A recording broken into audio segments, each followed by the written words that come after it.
ఈ ఫీజు రీయింబర్స్మెంట్కి సంబంధించి మళ్ళీ పూర్వ వైభవం తీసుకొస్తాం. నాన్నగారు కలలు కన్నట్టుగా ప్రతి పేదవాడికి ఎంతైతే అవుతుందో పూర్తి ఖర్చిస్తాము అని చెప్పి ప్రతి పేదవాడికి చెప్పండి. అది చెబుతూ అన్నొస్తున్నాడు, ఇంకొక విషయం కూడా చెప్పమన్నాడు అని చెప్పండి.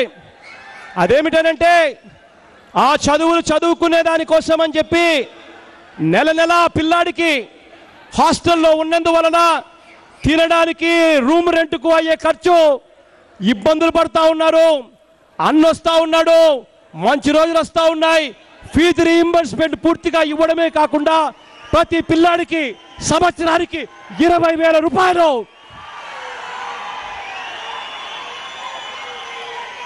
తినడానికి ఉండడానికి అయ్యే ఖర్చులు కూడా ఇస్తాను అని చెప్పి అన్నొస్తున్నాడు అని చెప్పండి.